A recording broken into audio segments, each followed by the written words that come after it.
Hello, and you are listening to Eco Justice Radio, a project of SoCal 350 Climate Action. Our show presents environmental and climate stories from a social justice frame, featuring voices not necessarily heard on mainstream media. Eco Justice Radio acknowledges that we record the show on the traditional territory of the Tongva and all of their relatives.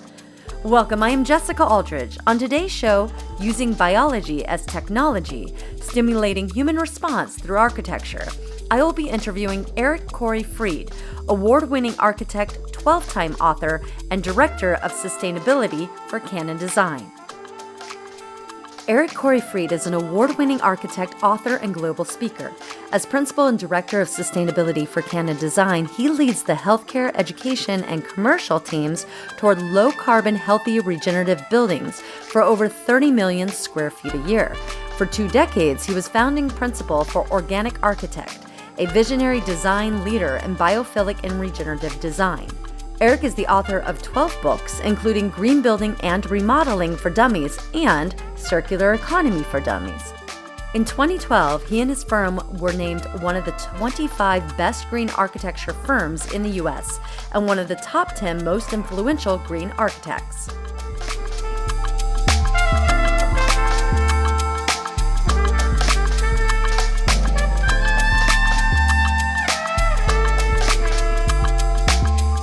Green building, organic architecture, regenerative design. These concepts have come to prominence, recognizing the built environment as one of the largest contributors of carbon dioxide emissions, using toxic materials that can damage human health as well as pollute the environment. Following nature's design process, our guest this week has developed an organic approach to design with an eye toward innovative buildings that embody ecological and social responsibility. Organic architecture, coined by master architect Frank Lloyd Wright, unifies every element of the building, from windows to doors and even floors and furniture, with nature. Biomimicry has become an important advance in this movement, harnessing functional design elements from, mimicking nature. Our guest this week, award-winning architect Eric Corey Freed, has made this central to his work when designing buildings. Today, we will discuss Eric's approach to designing for the human systems, our senses, cycles, and signals to engage people through using biology as technology. We explore his process and how to build a non-toxic building that can also increase our connection to the natural world. And if that sounds abstract, Eric Corey Freed is here to walk us through the work he has been doing for decades now. Thank you for tuning into Eco Justice Radio and our show, Using Biology as Technology, Stimulating Human Response Through Architecture. I am your host, Jessica Aldridge, and it is my honor to welcome our guest, Eric Corey Freed, award-winning architect, 12-time author, and director of sustainability for CannonDesign. Welcome to Eco Justice Radio. Hi, everybody. Hi, I'm excited about today's topic. It's a very interesting one. I've known you for a really long time, Eric. It's been like 80 years or something. Maybe 80 years, I think so. It's going to be a good show. I'm excited to have you on. First question for you. You are an architect with many interests, but today we are discussing creating spaces and buildings to enlist a physiological response in people through using biology as technology. But however, before we start that, as an architect, why is climate change important to your work? The building industry is guilty. That's kind of where my current head is at, right? Half of all carbon emissions come from the design, construction, and operation of buildings. So if we're going to solve for climate change, if we're going to fix this mess and stave off the worst effects of climate, we have to change how we live, work, and play in our buildings. So that was the initial connection, was that buildings are a key part of the solution to this mess. And can buildings make you feel things? Like, or in the case of hospitals, can they better patient outcomes and improve immune system's response? Is it actually plausible to use a building in a way that manipulates and triggers a desired response? Well, that's the most amazing part, is that buildings have the capacity to do so much that you might not even be aware of. And just to backtrack a bit, human beings spend on average about 90% of our time indoors. We apparently never go outside. We hate the fresh air, right? We're certainly indoor cats, I think is how we think of ourselves. And so buildings play a large role also not just in climate change, but also into our exposure of toxic materials, in how we produce and consume food, how we produce and consume waste, right? So buildings touch a lot of aspects of our lives simply because we are so committed to how much time we spend in them. Rich Corsi, who was former dean at Portland State University, he had a great analogy. And he said that human beings spend more time indoors than certain species of whale spend underwater. And Oh, that that's turns out, intense. yeah, and that'll ruin your day just thinking about that. So what started me on this idea first was if I knew, I was 30 years ago, I was a student of architecture and hearing about the impacts that buildings were having, and I started looking for solutions of is it possible to build buildings that don't have those damages, like buildings that run completely on their own energy that they produce, buildings that process their own water and their own waste, buildings that aren't filled with toxic materials. And that journey started, I don't know, 35, 40 years ago for me, and now we're here, now we're here today. But the bigger answer to your question is I was sitting in a meeting and we were talking about the design of a new cancer center. And one of the doctors stood up and she said, "You have to realize that everyone coming to this cancer center is terrified. They're either about to get a diagnosis that's going to change their life, or they're about to undergo treatment, which is going to be awful. Either way, they're all terrified." And my childlike brain thought, well, isn't there something that we could do to put them at ease? I mean, that was really the start of it. And that's what started this journey of this latest bit of research that you're referring to, this idea that if everyone arriving at the cancer center is terrified, could we design the reception desk and the lobby to deliberately trigger serotonin in their brain to make them feel calm and at ease? And that was the initial spark of the thought of, is this even possible? And so I just started diving into the research of lots of other smarter people, which is always a good thing to do, and found out that not only is it possible, but there are whole fields of study called neuroarchitecture that embrace this idea that buildings can manipulate how you feel.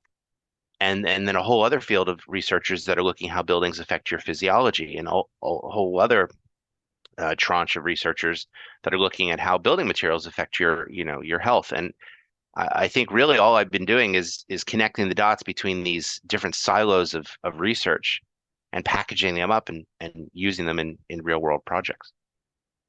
And I want to jump into that neuroscience side of, looking at the buildings in a moment, but I think we should first start by defining biomimicry and how that relates to building design and function, and then maybe give us some examples of biomimicry within in that building structure.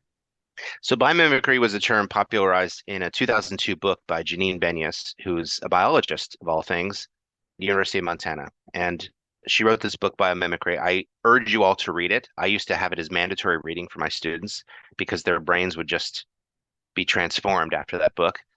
And biomimicry is essentially the study of the designs within nature.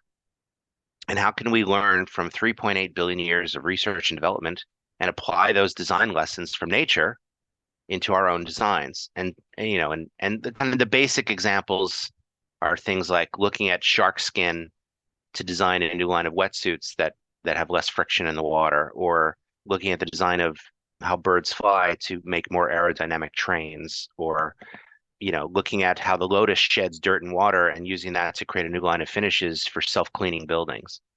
Right? Those are kind of the three big examples everybody always uses. But to me, it's also changing that mindset from humanity is at the top of the pyramid and everything beneath us is beneath us into much more, I think, humble approach that nature was here before humans. It'll be here after humans. And maybe we should just shut up and pay attention and, and learn some lessons from it in a very humbling way.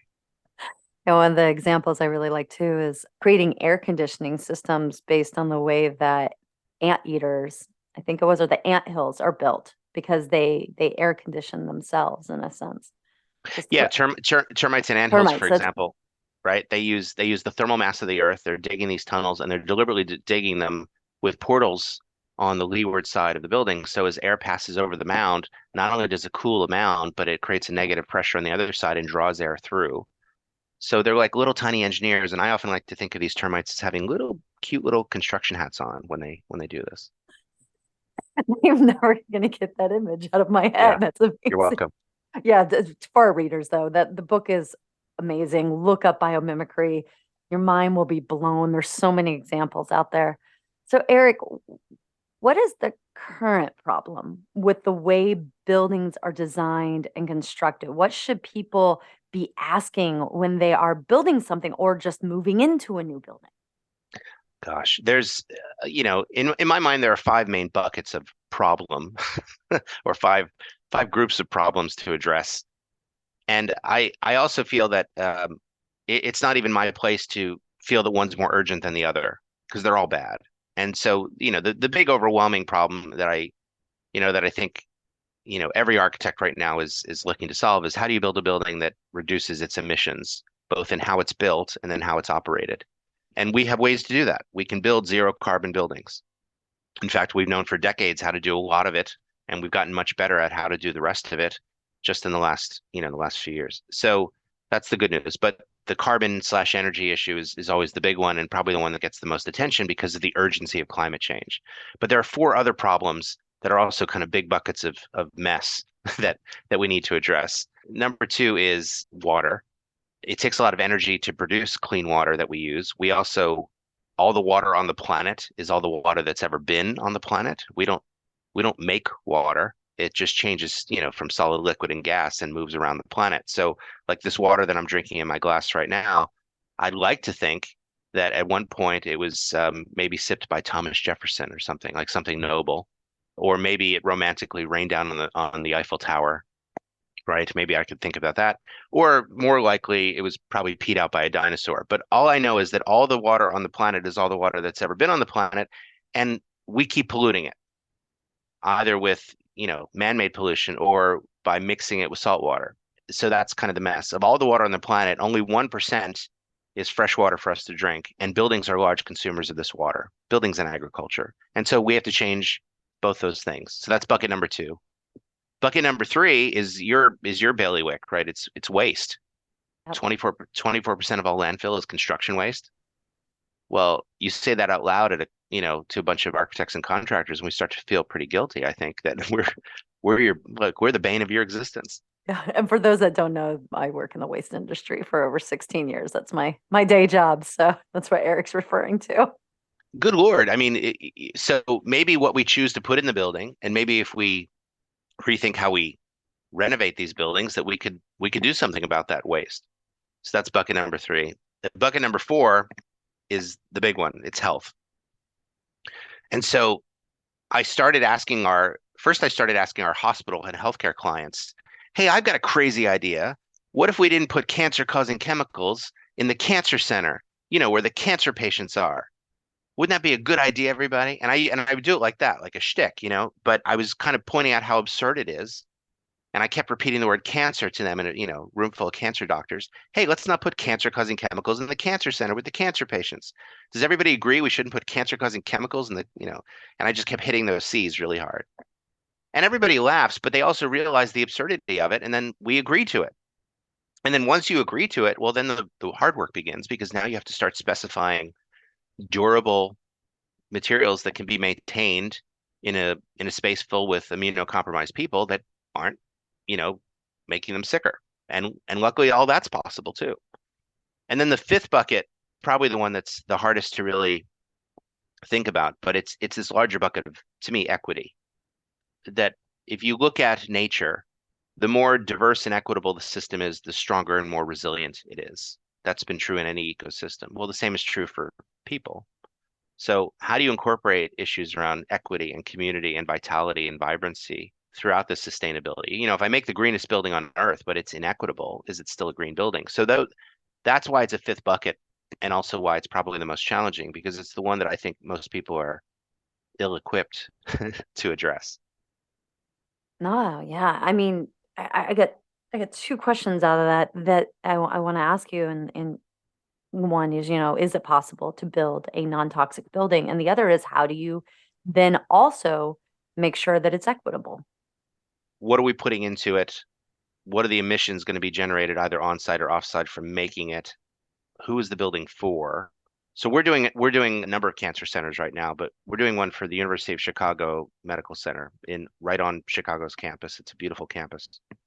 And we raised these questions. And one of the questions we raised to them was, would it be possible to do cancer screenings for the poor communities in South Side Chicago for free? Could you become a beacon or a hub? Because typically those communities are so marginalized that they don't go for regular checkups. They don't um, their screenings are not as often as they should be. And the real trick with cancer is catching it early, right? That's always the big thing. So could we raise that question? And they said absolutely yes. So this building is going to be kind of a beacon for that. We also looked at how that ground floor on the campus could be fully activated, so that way it doesn't feel like this impenetrable box of that's the cancer center. Don't go in there. Instead, the ground floor is all for the community. So people will be walking through this building and really interacting with it. We're doing the same thing now for a dozen other cancer centers around the country with that same idea of how do we activate the ground floor for the community? How do we create a place that gives back? How do we invite people in? How do we give them, access to care and insight that they might not normally have access to?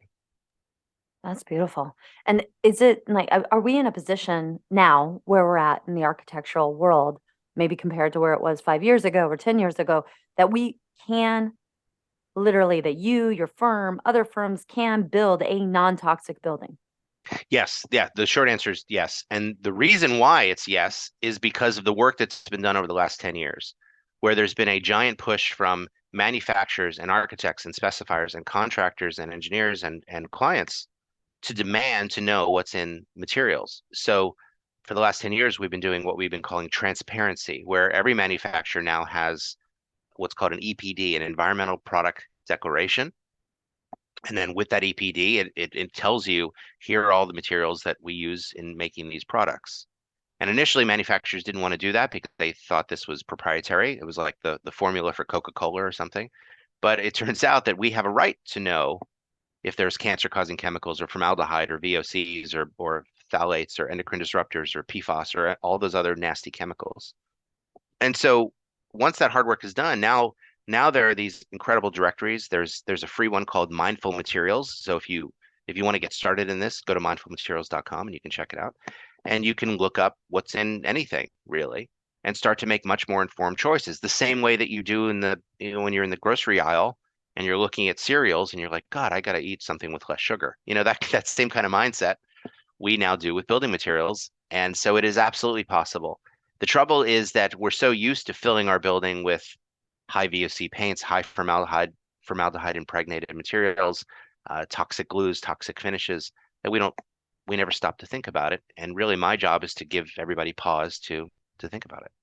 And most people aren't architects. So we're going into these buildings and we're hoping that there's governmental regulation in place so that when a building is created, it is done so in a way that is safe for the inhabitants of that building. And that's not always the case. I mean, there is regulation, but at the same time, it's not regulated to the point of there cannot be any PFAS, there cannot be any, or other toxic chemicals, as you mentioned previously. And so the everyday person probably isn't considering this. They're not considering it when they move into a new home and there's laminate flooring and No, what off-gassing that's happening. no, and there's almost this social assumption that of course the building code is going to take care of me, right? Of course, Well, of course, we of think course. that's what they're supposed to do, right? Yeah, because only a sociopath would knowingly put cancer-causing chemicals inside of a building, right? I think that's the thing. So what I've discovered over the years, especially after writing all these books about the hazards within buildings, is the shock people feel of, they Yeah. almost go through the 5 stages of grief of, no, that can't be true, and then finally acceptance of, is it really? But but yeah, the good news is that if you pay attention, you could start to eliminate a lot of these toxic Yeah. exposures. Yeah. So I know we have a few more minutes before we go to the first break. I do want to start the conversation and that we'll bring this back. about the 6 strategies to manipulate biology for a greater good. And this, your architectural firm focuses on this. And I want to break down these 6 strategies. And the first, before we go to break, we'll talk about the first one, and that's called systems, which accounts for 2 physiological systems within the human body. So what are those 2 systems, and how can buildings positively affect these?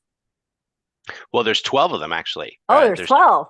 12 physiological systems, and we all have them. It's not like it's so if you're listening there thinking, well, how do I get my physiological systems? You already have them. You have them every day. Your muscular system, your endocrine system, your skeletal system, your respiratory system, urinary system, lymphatic, digestive, nervous, circulatory, integumentary. I can never say that word right.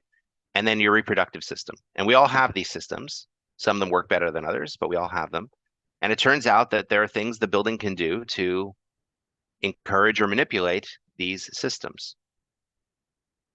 Okay, so we're at break, but we're going to come back, talk about those, continue the conversation about the 6 strategies that can be used to manipulate biology for a greater good in the way that buildings are designed. And the next one we're going to talk about really speaks to the senses, beyond just taste, touch, sight, hearing, and smell, because there's many more senses than just the 5. So hang with us and we'll be right back. Hey listeners, quick break here. We hope that you're enjoying Eco Justice Radio. We air every Friday at 4 p.m. on KPFK Los Angeles and Sundays at 4 p.m. on KPFT Houston. Stay connected by subscribing to Eco Justice Radio on all major podcast apps, and you can visit our website, ecojusticeradio.org, to check out previous shows and guests and get connected with us on social media. For an extended version of this interview, as well as other benefits, we encourage you to become a member of our Patreon. Today you are listening to Using Biology as Technology, Stimulating Human Response Through Architecture. I am your host, Jessica Aldridge, and our guest today is Eric Corey Freed, award-winning architect, 12-time author, and Director of Sustainability for CannonDesign. Eric, we were just talking about the 6 strategies to manipulate biology for greater good and the way that these are utilized for architectural purposes. And we were just talking about systems, and I think you have more to say in regards to that first of the 6 strategies, which is systems. Well, the idea of systems started with this idea that we all have these bodies. They breathe in and out all day long. You take about 20,000 breaths a day. So what role does the building play in helping your body function, really? And it turns out that there's a whole host of strategies that we do in architecture all the time, with daylighting, with acoustics, with smells, with contrast, with the feeling of air blowing on you, the temperature, of course, the textures you feel, the colors you see, like that whole enveloping experience within buildings that we normally enjoy. It turns out each of those things can have an effect on your different physiological systems. So for example, the oldest, dumbest example is one that you've heard before, which is the reason your grandmother's kitchen was yellow. And the reason kitchens were traditionally yellow wasn't because we love yellow, but because that color in the morning would help wake you up. So it would stimulate your circadian rhythm in your brain. Seeing the color would trigger your appetite, so it would make you hungry. And it was just instinctively done, right? This wasn't written down. I don't think it was like set as a rule or anything. It just became a tradition that we did. And then eventually we lost the reason of why we paint all of our kitchens yellow. But there's a very dumb example of how just one simple design decision. That was a thing. Yeah. And so I hate the color yellow, so maybe I don't like getting up in the morning. Well, that was the thing. Then, in our 20th and 21st century mindsets, we're like, ugh, if I see one more yellow kitchen, we just get sick of things. But we lost the reason of why we do it in the first place. Now, one of the other of the 6 strategies is tapping into the senses. And we are taught that we have 5 senses. That's the taste, touch, sight, hearing, and smell. But you've taught me that we have 32 senses. So I have a couple questions here.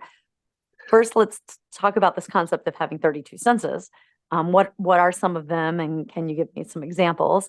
And then the second part is I want to explore how designing a building can tap into those. Great example. Okay, so I think we're all taught in grade school that they're the big 5: hear, smell, taste, touch, see, right? Those are the big 5. Those big 5 are more categories. in truth, the human brain is much more sophisticated than that. And so scientists say that we don't have just five, but around 32 distinct senses. And you use them every day. In fact, you use them without thinking. So you have the sense of temperature, you have the sense of vibration, you have the sense of pressure, you have a sense of itch, you have a sense of time. Some of you have a sense of direction, not all of you, right? So those are kind of basic senses, but we also have some really profound senses that are amazing.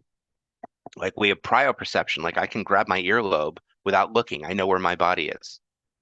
Some of us have equilibrium, right? A sense of balance, right? We have a sense of stretching. So if you start mapping out all these 32 senses, the passage of time, the sense of balance, you can start to manipulate, and in a good way, how people feel when they come into the building. And so retailers have been doing this for decades. And in fact, they're masters at it. Think about the last time you went into an IKEA, right? It's designed as a maze to deliberately create a sense of urgency. You see products there and you grab them because you think, if I don't buy this now, I'll never see it again. There are mirrors all over the place to build into your sense of narcissism. They put cinnamon buns deliberately at checkout so you smell them while you're waiting in line and you're like, I want a cinnamon bun. I don't even know why. And there's no daylighting inside, right? You don't really get to see daylight until you go downstairs and leave. All of that is designed to foster this idea that you're trapped and you need to buy your way out of there. Costco does something similar. They put all their big ticket items up front. So it's reinforcing the membership model of, oh yeah, this is why we joined in the first place. And then Starbucks is really great at it. Starbucks deliberately uses what we in the design world call chiaroscuro lighting, which is high contrast lighting. So that way the spaces are generally dark and the most overlit thing is the checkout.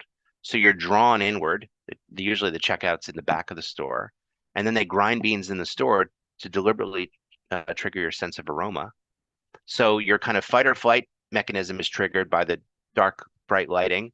Your nose leads you in, and so you're literally being pulled in to a Starbucks and you don't even realize it. Oh, that's crazy. And recognizing these too when you go out and you're like, oh, there's that. I feel so Next, used. I know, right? So manipulated. I mean, the restaurants do it in the way that they design the plates that they serve you on, making sure that, size wise or color versus a pattern on the plate. Next in the six strategies is cycles based on the circadian rhythm and the physical, mental, and behavioral changes that happen in a 24-hour cycle. Can you elaborate on this one? So many of you have probably heard about the circadian rhythm. I mean, we teach it to children actually, but the idea is that your body changes throughout the day, right? When you wake up, your blood pressure is typically at its lowest, your body temperature is typically at its lowest, and it starts to rise. The melatonin that you were producing all night long stops. So in the morning, your body's going through a transition. You're usually at your most alert, generally speaking, around 10 a.m. And then you achieve your highest blood pressure in the evening, your highest body temperature in the evening as your body's preparing for sleep. So your body's doing a lot of work all day to do this. And the way that it does this is its connection to nature, looking at daylighting, looking at the color temperature. And so what we've been doing is, just as we can do energy modeling and we can do daylight modeling to look at how much light comes into the space, we've been doing circadian lighting modeling of how does the color temperature inside the patient room change to help reinforce and support your circadian system and then boost immune response. And doctors love this. And so imagine a typical patient room where in the morning, the lights in the room are deliberately tinted a little more yellow to be warmer.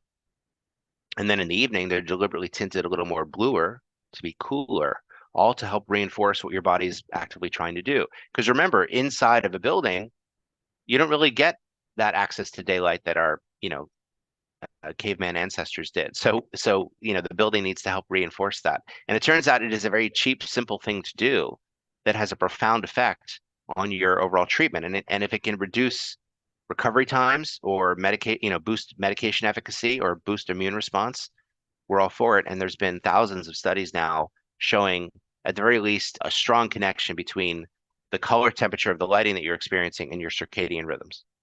Wow. And it kind of goes into that sense of like, the one thing about hospitals is a lot of the time there's no windows. You just feel like you're in this cave and you don't even know by the time that when you get in and when you leave, if it's day or if it's night. And so I can imagine that just completely knocks you off, you know, wherever you're at, because there's no perception there.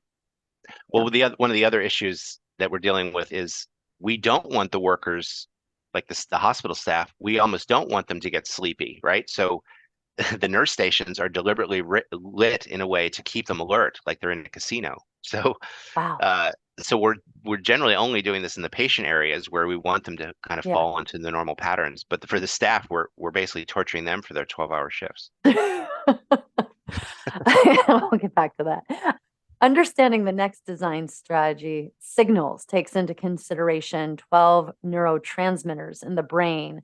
So brain chemistry.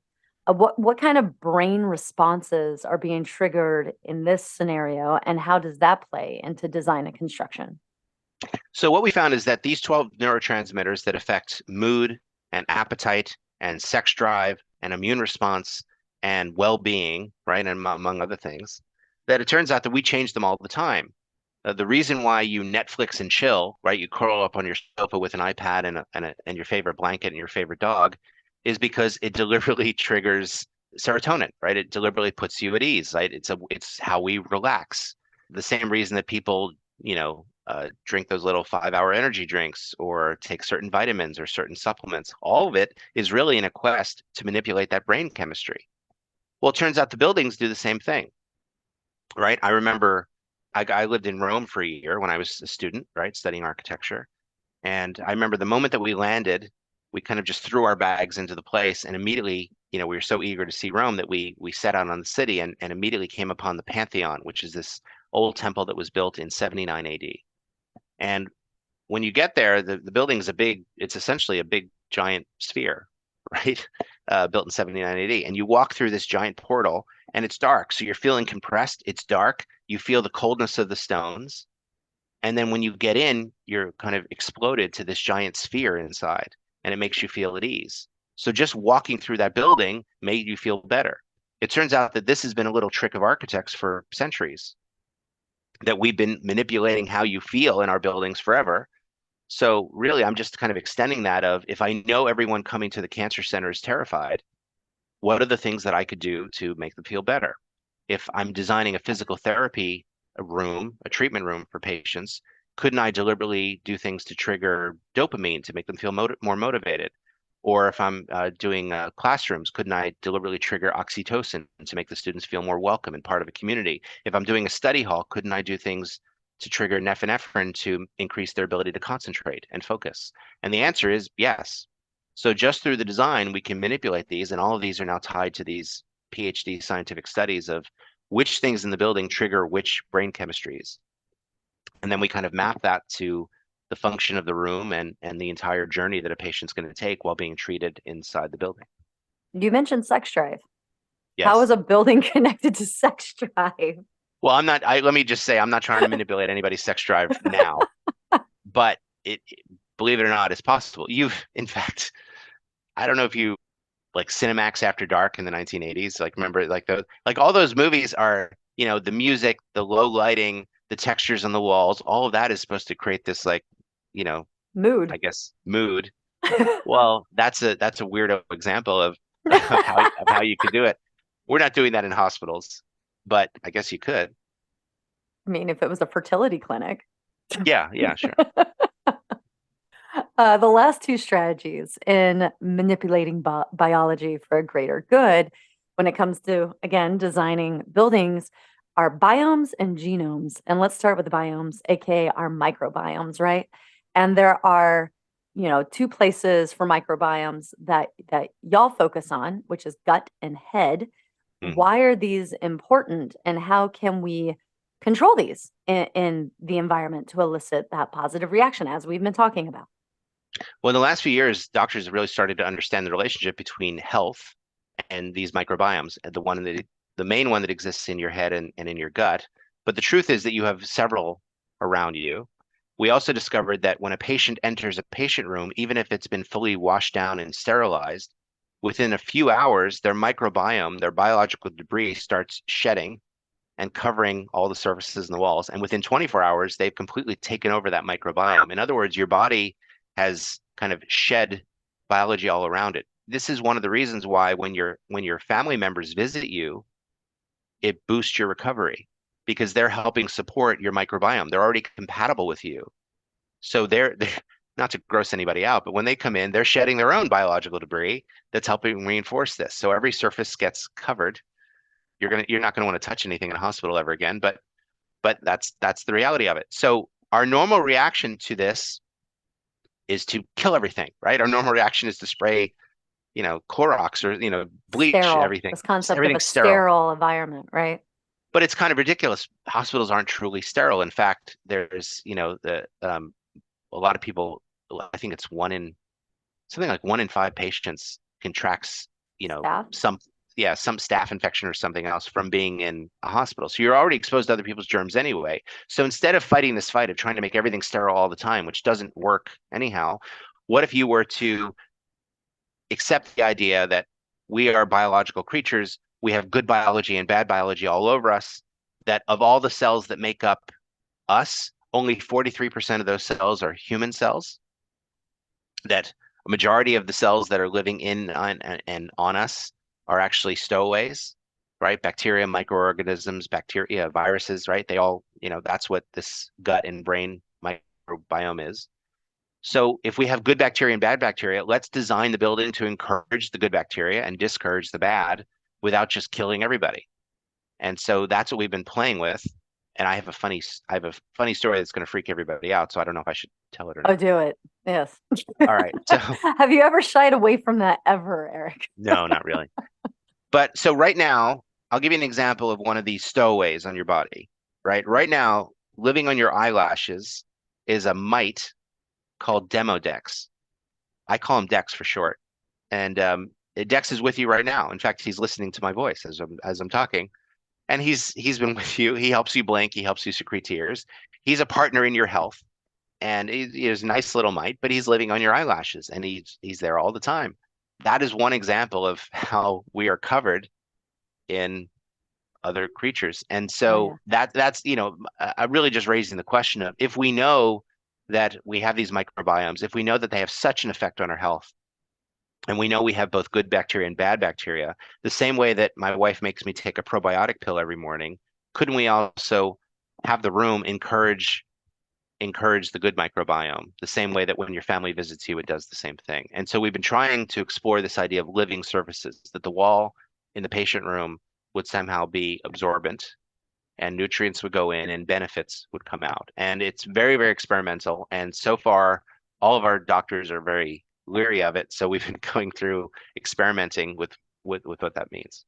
Oh, yeah. I mean, I can understand why they're wary. I mean, if you take someone who's already extremely immunocompromised and you're like, let's see how this works, there's going to be that hesitancy. But there's also, there's also the beginning of everything, right? And where that starts, having exploring living surfaces versus just bleaching the heck out of everything and which doesn't help an immune system response either because our immune system needs to build up. And when we're in a sterile environment 24/7, that can actually hinder us as well. What about Well, you've seen what? you've Yeah. seen the same thing with antibiotics, right? So we've been developing Yes. as a species, we've been developing an antibiotic resistance because now we take it, just for anything. And so the current medical thinking is let's only use antibiotics when necessary because we want to kind of extend our ability to not build up an immunity or a tolerance Yeah. to it. It's the same kind of idea. Yeah. It's kind of like saying kids, when people make comments like, "Oh, kids nowadays, I used to eat dirt." I went out and I played in the dirt and I drank the water from the hose and I did all this and my immune system was stronger. And now kids today, they don't get dirty anymore, and there's some truth to that, Oh yeah. dirt is alive and We dirt. ate dirt and we liked it. That's what Right. my father used to say. What about genomes? The concept of manipulating DNA to grow healthy building material. How's that possible? So I Why should have is warned that important? well, I should have warned you at the beginning that each of these gets weirder, right? And so you start off with, yeah, okay, I can understand that we have different senses. Like, usually at this point is where I lose the audience because then I start talking about genomes. And genomes, essentially, if you think about it, all life on Earth is broken down into a code. In this case, a genetic code. So just as computers use ones and zeros, which is a binary code, all life on Earth, including humans, uses a genetic code made of adenine, guanine, cytosine, and thymine, GCAT, if you remember your biology from ninth grade. And those bits of code create life on Earth. And we now have the ability to swap bits of code the same way you and I could share MP3 files, right? They just can snip these out. And it's part of a field called synthetic biology. And so what I started doing was started becoming obsessed with this idea of what if we could grow healthy building materials? And it turns out this is also possible. The thing that sparked it for me was that if you look at all life on Earth, 82%, 83%, depending on who you ask, 82.5% are plants. So of the entire Earth, 82% of the planet is plants, meaning cellular structures that photosynthesize, right? Another 13% of all life on Earth is bacteria. Animals are less than half of 1% of all life on Earth. And that includes humans. And so humans are 1/100th of all biomass on Earth. We are outnumbered incredibly. So plants are 83% and humans are 0.01% of all life on Earth, to give you a sense of it. So if we're going to build buildings for humans, shouldn't we be building them out of plants and bacteria, the most abundant thing on Earth? And so that's what started the idea. And then as I got into synthetic biology, I met the heads of synthetic biology at MIT, Harvard, and Stanford, and started talking to them about this. Well, we're going to bring that conversation back because I want to talk about some of the examples of, where you're seeing that, like leather being made out of strawberry, or, why this is important. Can you make these bio-based alternative products without being full of chemicals? And are they actually compostable? So we're going to continue that conversation. We're also going to talk about biophilic design when we get back from the break. Stay tuned, everyone. Hey listeners, quick break here. We hope that you're enjoying Eco Justice Radio. We air every Friday at 4 p.m. on KPFK Los Angeles and Sundays at 4 p.m. on KPFT Houston. Stay connected by subscribing to Eco Justice Radio on all major podcast apps, and you can visit our website, ecojusticeradio.org, to check out previous shows and guests and get connected with us on social media. For an extended version of this interview, as well as other benefits, we encourage you to become a member of our Patreon. Today you are listening to Using Biology as Technology, Stimulating Human Response Through Architecture. I am your host, Jessica Aldridge, and our guest today is Eric Corey-Fried, award-winning architect, 12-time author, and Director of Sustainability for CannonDesign.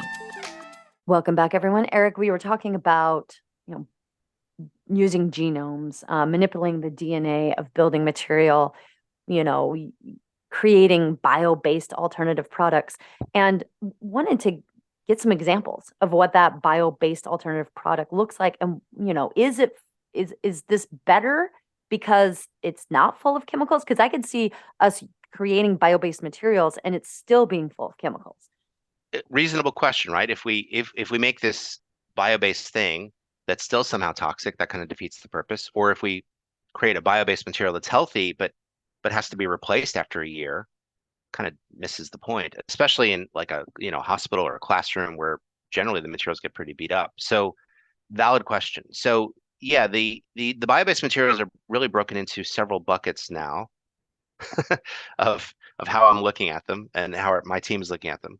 And first and foremost, there's in architecture, in all construction, all materials are either structural or they're not.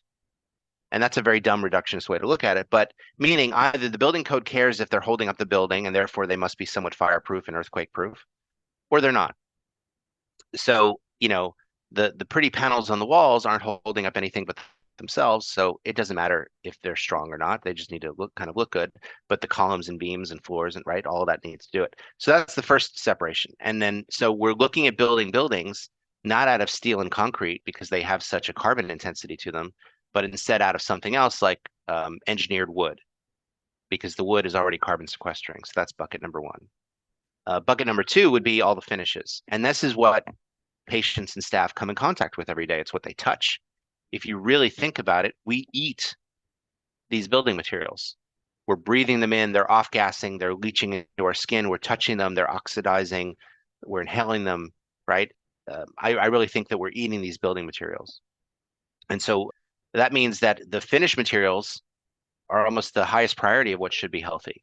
Because if I'm going to get exposed to VOCs or phthalates or formaldehyde or PFAS, it's going to be first from the walls and floors and ceilings inside the room that are actively, staring at me. And so we started going through the catalogs and finding these bio-based alternatives, and turns out that there's hundreds of them now. Everything as simple as tiles that are made from mycelium fungus, mushroom fungus that's grown, and there's a lot of companies doing this now. That's kind of great. To an alternative vegan leather that's made from strawberries. If you're wondering, does it look like strawberries? No, but they can dye it with natural dyes. But, instead of having all the harsh toxic chemicals that normal leather has and having to kill cows for their skin that normal leather has, this is just made from strawberries. It's all natural, it's biodegradable. So when we're done with it and we throw it away, it doesn't pollute, but rather goes back into the soil and becomes a nutrient. So looking at that kind of full life cycle of every product becomes a really fun thing. Well, I have to push back on that. Does it really go back into the soil? Being a waste expert for 16 years, Yes. that material is not certified compostable. The only thing that's certified compostable for a compost facility is going to be foodware products. And so True. this material, unless in the right environment, wouldn't really, even if it is bio-based, it may not break down, but at least maybe the upstream harm is a lot less. Yeah, but think of 90% of the Earth's air is now polluted. So 90% of us are exposed to what I call bad air. Yeah. And that bad air has a series of outcomes. And the indoor air is 10 times worse than the outside air because it's concentrated and not as well ventilated. So Yeah. of all the exposures that you're going to get, because we spend all of our time indoors, because we fill these buildings with toxic chemicals, this is where it's going to hit. So the bio-based is just part of it. We're also looking at just natural things that are healthier too. If you think about it, even if you go to a Lowe's or a Home Depot, you can get zero VOC paints. You can get formaldehyde-free insulation. You can get these products now that you couldn't get 10 years ago.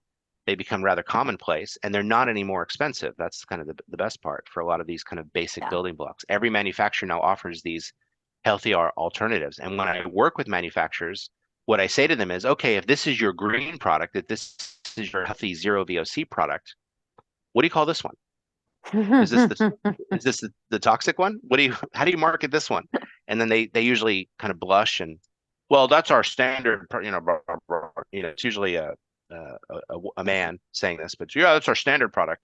I go, yeah, you got to do away with this one. Why are you even offering this one anymore? It should only be offering this. And there's been this reluctance for manufacturers to do that because it's almost like they're admitting guilt, but it's too dire for that. You got to get over that. Biophilic design. And I know that we cannot get into all of the biophilic design. I think there's like 14 power patterns of biophilic design, but maybe just touch on that, how it's broken down, and dive into some examples. So biophilic design was first the term. It's similar to biomimicry that we talked about earlier, but biophilic design is this idea of connecting people to nature, and it was coined by Edward O. Wilson, E.O. Wilson, the great biologist, and his book is probably a great one to just start with. It was then later expanded on by a man named Stephen Kellert, and called Biophilic Design that gets into how you do this. And then most recently, there's a paper called The 14 Patterns of Biophilic Design that you can all download for free from Terrapin Bright Green, which are green building consultants based in New York, who are remarkable people. And these 14 patterns break it down into very simple things of how you can incorporate the idea of biophilic design into a building. Now, why would you want to do that? Well, it turns out that if you give students or staff or patients a visual connection with nature, it boosts their outcomes. Student test scores go up, staff retention increases, patient recovery times increase. Well, what else could you do? Well, if you could have the dynamic and diffuse light, not bright, blinding light, but just as you would find in nature, kind of dappled light, that helps. If you can add the presence of water, if you can have a kind of idea of passive airflow, if you can have non-rhythmic, sensory stimuli, like non-rhythmic patterns, like natural patterns that aren't just repeating over and over again, but more randomized. If you can see outside, if you can see natural materials, wood and stone instead of just blank drywall, all of these things combined start to contribute to your biophilic experience and start to boost those outcomes. And so we started tracking what are the effects of biophilic design on patients, staff, visitors, and then students and so forth. And there's been now hundreds and hundreds of studies that show this, which is kind of amazing. And so biophilic design has become its own discipline within the design field. I used to teach a class on biophilic design, a whole class just on this idea. So it's really quite remarkable. And it's in one sense, it's kind of the hot buzzword. All of my grad students are obsessed with it. But in the other sense, it has started to feed into the larger continuing tradition of design of how we think about designing the experience for people in the building. And talking about how you think about designing that experience and what your firm has decided to do, you're utilizing this biological based design concept, but you started first in healthcare centers. Why is that? Well, I started in healthcare for a very stupid, easy reason, which is that we already know everybody coming there is going to get hooked up to something, right? They're going to be tested and prodded and poked. So I thought, well, this just becomes a very easy way, to monitor the effects of, are these little things that we're doing, are they having any sort of impact? So that was kind of my simplistic thinking was we're going to be monitoring them anyway. We can also monitor this. But also the other thing is if you're going into hospital, the average stay is, 2 to 5 days, let's say, for a patient. Visitors come for an hour at a time, but you're looking at a long time. You can really start to pay attention to these things. And plus, in the healthcare setting, these healthcare companies kind of live and die by the comment cards they receive. They really listen to them. And if you look at the negative comments that they receive, and I always ask the clients to share kind of the complaints they get. But it's always about my room was cold. The sounds from the hallway were coming in and waking me up. I couldn't see anything out the window. There was no natural light. I hated the television and the color of the lights in the room. I couldn't control anything. It's always architecture that they're complaining about and the food, I guess, but it's usually architecture that they complain about. So what I do is I say, read me some of the cards, and I go, huh, interesting. It sounds like the architecture is really a problem for you. And then that's what starts the conversation about doing something different. I mean, and I just want to point out too, with building certifications, there's also the certification for well, and they do talk about the food being part of the whole design of your experience within a building. So that it does trickle into that, right? Absolutely. All of this sounds pretty amazing. And you had said, you made the quote, are they having any impact? Is there proof that buildings, when designed a certain way using certain material, can enlist this positive physiological response? Or are we just having this conversation saying, well, yeah, it makes sense, but is it really happening? So this is the grand question. Is it having any impact? And I argue with my team about this. I argue with our clients about this. And for a while we started exploring sensors of all types. And you wouldn't believe what's out there right now. It's on the one hand, it's not what you see in the movies, right? I don't have like a tricorder from Star Trek that I can just scan you and I see that you ate a hamburger yesterday. Like I can't do that. But what we do have is there are AI driven cameras that can look at a lobby and tell which people are sick or not just by skin conductance, colorants, how they walk, how they hold their eyes, the light in their eyes. Like there's a bit of intelligence to it. The same way that a doctor could look at and go, you don't look so good. There's AI cameras that could flag those people without even touching them. There are sensors, of course, you can put on the body, but we're talking about down to the parts per billion of how are we affecting your microbiome? How are we affecting the neurotransmitters in your brain? There is no easy way that I can track that in real time. In other words, you're walking down the hallway, I just triggered serotonin in your brain. There also is no great reliable way to ask people about it because we say, how do you feel now? They go, fine. And then 5 minutes later, you're like, okay, how do you feel now? They're like, well, I'm annoyed you're still asking me the question. Like you're bugging them. So how do you do this? So what we're doing is we're relying very heavily on scientific studies that were done in a controlled lab in a controlled environment with controlled people. and using these anecdotally of if these studies say that this could trigger these responses in people, we're going to use it as a design strategy. I think the big breakthrough for me was I don't need to track it in real time because I'm not changing the building in real time based on that response. Even if I had that data, nothing would change. Doctors like circadian lighting. Even if it only contributes 5% to your overall wellness, that's great. That's what doctors have said to me. We like it anyway. Patients like it. It improves their experience. The other big breakthrough was that you've all heard the big placebo study that they gave it, they took 1,000 patients and they gave 500 of them, real aspirin and another 500 sugar pills that did nothing. And the placebo patients had the same, they got rid of their headache just as much as the aspirin patients. Placebos work. So because of that, I realized I don't need to track them in real time. It's invasive to track them anyway. And if placebos work anyway and they like the space, what does it matter? Right? They're still getting the level of care they're getting with the doctor, with the machines and the surgeries and the pills and right, all that stuff.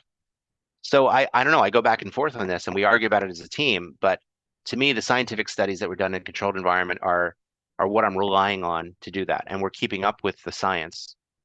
So that's a very long answer to a very simple question.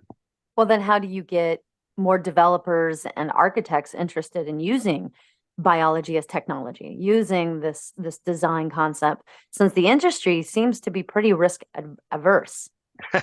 Yeah, well, the good news is the developers don't generally develop hospitals. That's, they develop apartment buildings and stuff. So that's part of it. Well, But those should still be healthy, right? I mean, yeah, but here's the thing. So the other big mindset shift that I've had, and remember I've been doing this for 32 whatever years now, was very early on I realized it's not my place to even argue for sustainability.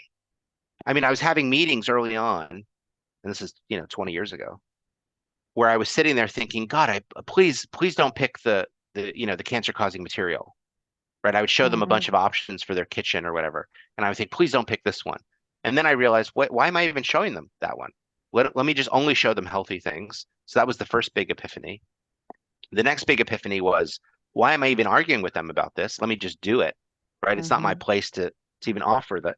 And then the third big epiphany that I just had in my career over the last 3 years was, I'm not here to sell you on sustainability. Really, I'm here to sell you on the outcomes and benefits that sustainability brings. So, many times I go into meetings with facilities managers, developers, and they're sitting with their arms crossed like this, and they saw on their calendar sustainability kickoff meeting, and they're like coming into the room and they're like, "What is this? And they say Yeah. things to me like, "I hate sustainability and I hate LEED and I hate all the rating systems." And my reaction to them is, "Yeah, me too. So let's talk about your job. Let's talk about what's driving you crazy. Let's talk about what's not working. Let's talk about what is working.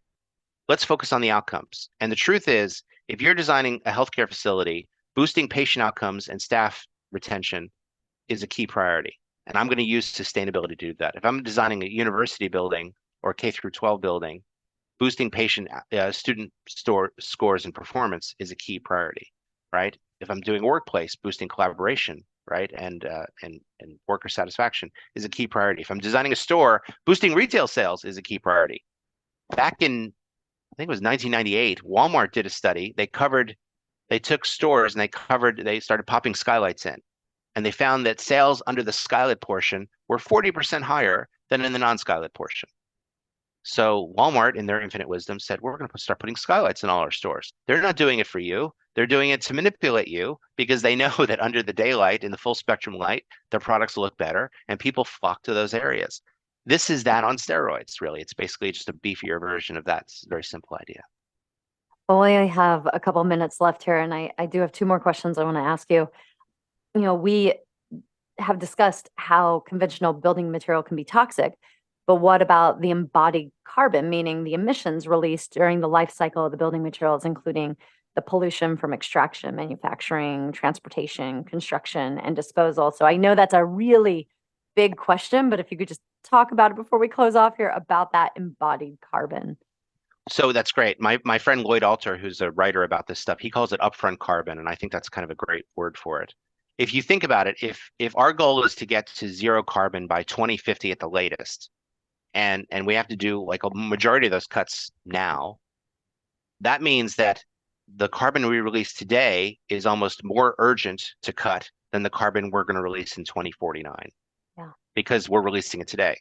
So if I'm building a building today, there are four materials that are going to be 85% of the carbon emissions: concrete, steel, aluminum, and glass. Those four materials are going to be the bulk of the emissions released in making the building. So what if I start looking at them in a new way, cutting those emissions? And there's lots of things we can do to cut them, including replacing them with others. If I can eliminate that embodied carbon or reduce it down, it's almost more important because I'm not going to release it today. And then I know that the building will just get more and more efficient in its operations. And so all of this sets you on a pathway towards a zero carbon building by 2050. That's how we do it. And so we're now tracking the embodied carbon. We're calculating the embodied carbon for all the major materials we put into the building. And we do this across 100% of our projects now. Thank you. I know that's a much deeper conversation that can happen there with that. But I want to thank you for being on the show. And I want a reminder to our audience that we are going to continue this conversation as always. So be sure to visit ecojusticeradio.org for the extended version. And before we say goodbye to the radio version here, Eric, lastly, and the podcast version, but people are going to go over and listen to the extended, where can people follow you and your efforts?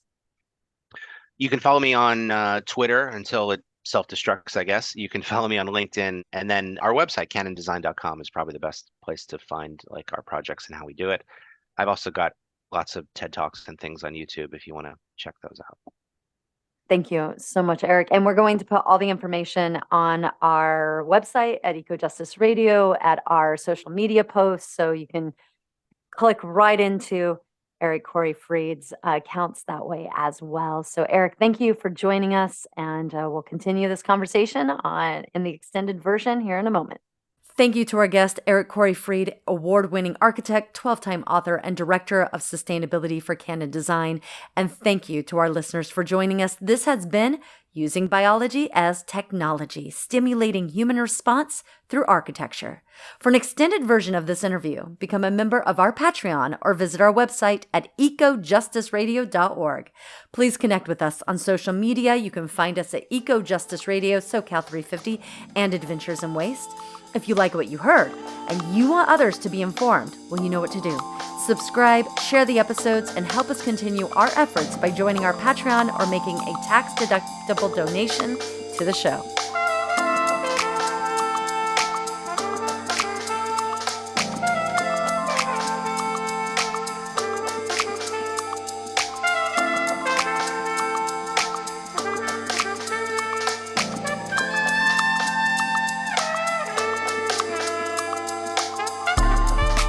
A project of SoCal 350 and Adventures in Waste, the show can be found on KPFK, KPFT, all major podcast apps, and at ecojusticeradio.org.